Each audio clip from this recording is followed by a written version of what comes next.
पिछले वीडियो में हम लोगों ने इसका एडवांटेज देखा, डिसएडवांटेज देखा, नर्सरी के बारे में देखा, बायोचार के बारे में देखा, इन सभी चीज़ों के बारे में हम लोगों ने देख रखा। अब इस वीडियो में हम लोग जानेंगे कि ये किस किस चीज़ों का, ये एग्रीकल्चर के रूपों में किन किन लोगों का योगदान था।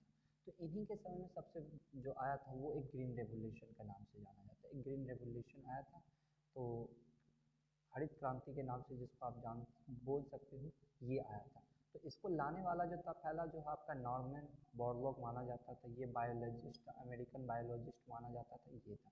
उसके बाद the maintain object of a green revolution to to increase global food production. ये जो चाहते थे कि ये ग्रीन रेवोल्यूशन इसलिए लाया था कि वर्ल्ड लेवल पे, विश्व लेवल पे जो फूड की जो समस्या है ये वो सॉल्व कर सके। और इन्हीं के बाद जो आया गया कुछ कुछ चीज़ों को इसमें इसने यूज़ क्या किया था। It is the development of a high yielding varieties of a cereal, expanding farming area, irrigation, fertilizer to boost agriculture production. इन्होंने जो है एग्रीकल्चर प्रोडक्शन को एक नया रूप दिया। इसने हाई यील्डिंग वेराइटीज़ का जो है बीज का, सीड बोल सकते हैं, सीड का उपयोग किया गया।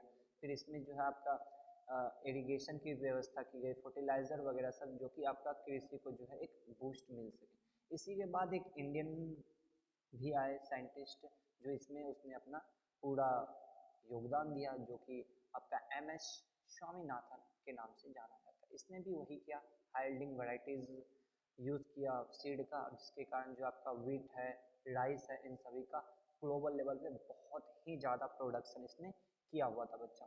अब इसने बताया ये गया था कि using of a machines for a friction like a factories, harvesting pumps set वगैरह वगैरह। तो इन सभी चीज़ों का इन लोगों ने यूज़ किया, क्योंकि अब बड़े पैमाने पे अगर खेती करना है तो इट मीन्स उसके लिए सारा चीज़ हो, सारी सुविधाएं हो, ये भी मायने रखता है बच्चों। तो ये बात थी।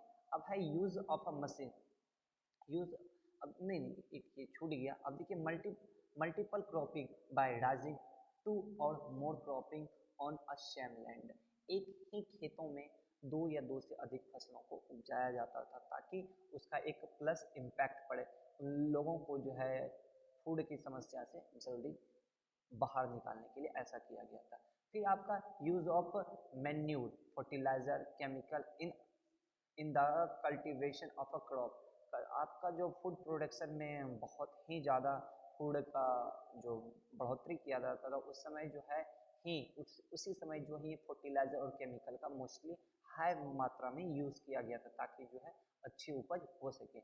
Using of a high yielding varieties of a seed, कहने का क्या मतलब है कि अच्छी हाई यील्डिंग वैरायटीज का जो सीड लिया गया था वो क्या करता है, हाई यील्डिंग वैरायटीज का जो सीड लिया गया, जिसके कारण जो है अच्छी उपज होने के चांसेस को बनाया गया था। फिर था आपका improving infrastructure facilities for immigration, harvesting, store, fertile marketing facilities etc। अब इसके लिए क्या क्या किया गया था, आपका इंफ्रास्ट्रक्चर बनाया गया था, फिर आपका हार्वेस्टिंग, फिर स्टोरेज, ये सभी चीज़ों का। अब देखिए फसल काट के तो आप इसे खेत में छोड़ नहीं सकते, तो उसके लिए सारा जगह भी तो चाहिए, इन सभी चीज़ों का था।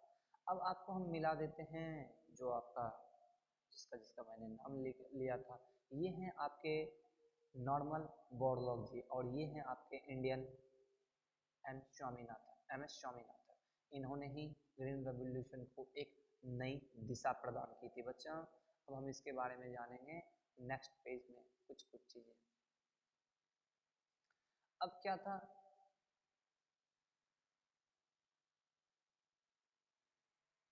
Animal husbandry. अब देखिए एनिमल हस्बेंड्री में क्या था बच्चों कि the branch of agriculture since the deal with a feeding, shelter, health and breeding of life stock, it is called animal husbandry.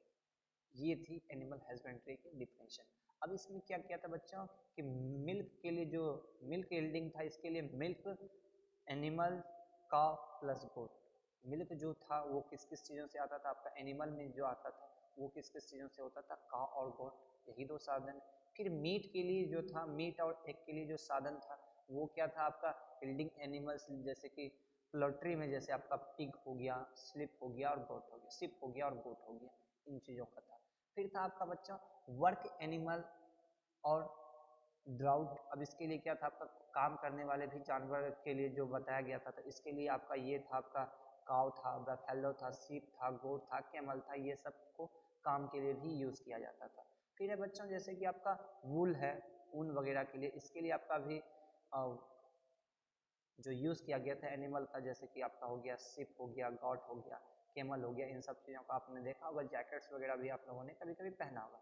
अब देखिए animal yielding other production, honey bee, अब हनी के लिए भी शहद, सिल्क हो गया, सिल्क वॉर्म, फिश हो गया, इंसेक्ट हो गया, इन सभी चीज़ों का भी जो है हस्बेंड्री को लगाया गया था। अब देखिए important of a animal husbandry, important क्या था उसके बारे में हम जानेंगे कि क्या इंपॉर्टेंट था इसके बारे में।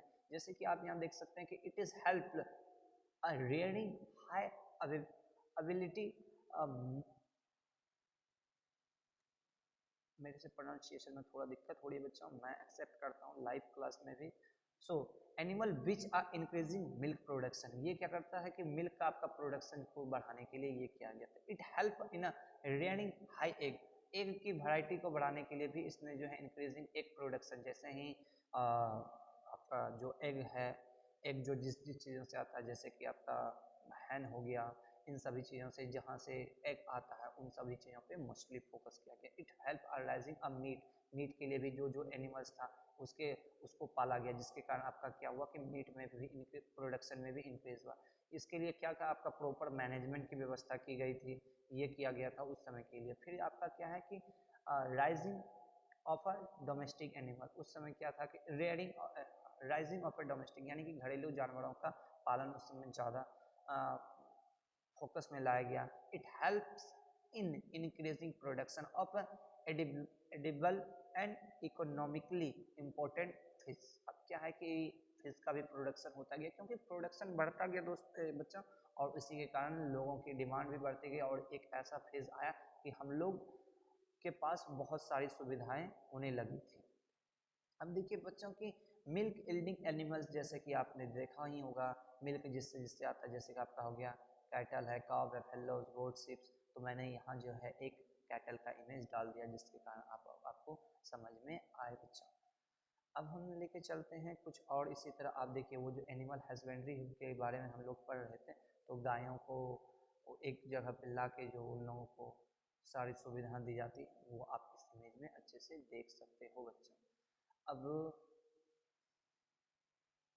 तो इसी के साथ बच्चों ये चैप्टर समाप्त हुआ। हम लोग मिलेंगे नेक्स्ट चैप्टर में नेक्स्ट डे। तब तक के लिए bye bye, good night and sweet dream.